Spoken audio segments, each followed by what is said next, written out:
course, along with a good diet, I would be doing more cardio. I've talked before how I have a specific sprint routine I do for losing body fat that works better than anything else I've found. And I'm basically watching my heart rate. So I'll do a walking warm up for 10 minutes, then I'll sprint as hard as I can at an incline until my heart rate goes up into the max range, somewhere around 170. And then I'll drop it back down to a slow walk till my heart rate goes below 120.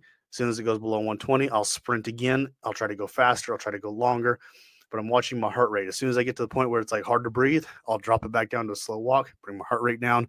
And then as soon as my heart rate's down, I sprint again. I do like 6 to 10 sprints, and I do this 2 or 3 times per week and get shredded extremely fast.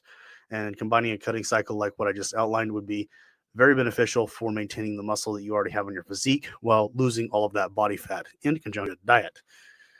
Okay, so potential benefits, obviously increased lean muscle mass is going to be the number one. Enhanced fat oxidation is going to be something that people notice with Ostarine, although not as much as people would like to hope. I've seen a lot of blogs out there talking about, oh, I ran Ostarine for 6 weeks and lost 18% of my body fat and put on 30 pounds of muscle. No, that's just bullshit, guys.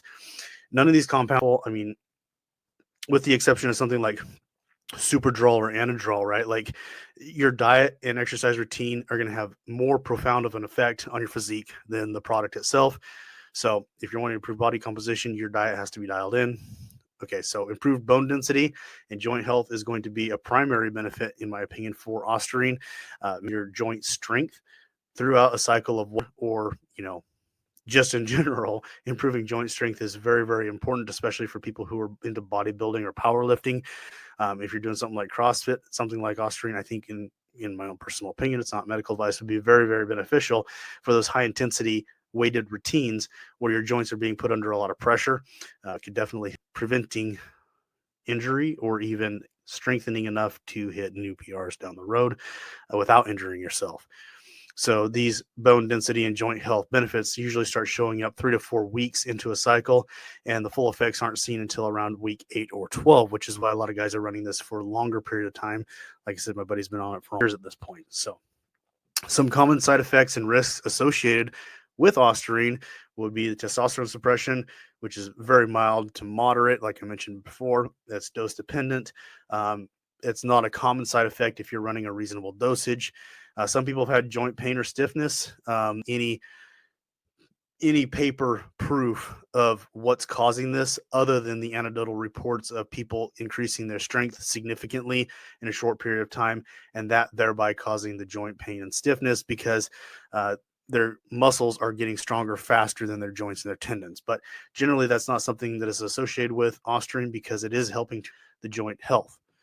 There have been reports of some mild hair shedding, generally, like I said, in those who are prone to hair loss, who are also running TRT and increasing their free testosterone levels. Now, in my opinion, it's not this Ostarine directly causing it. It's not like it's going out there and attacking the hair follicle. It's simply attaching the androgen receptors and freeing up testosterone that converts into DHT. Okay, so you need to be cognizant of these potential side effects and be watching for them if you choose to utilize Ostarine, especially in a higher dosage. Be very careful. Make sure you're doing labs before, during, and after your cycles, especially if you can afford it. There's no reason not to. Okay, it's for your own best health.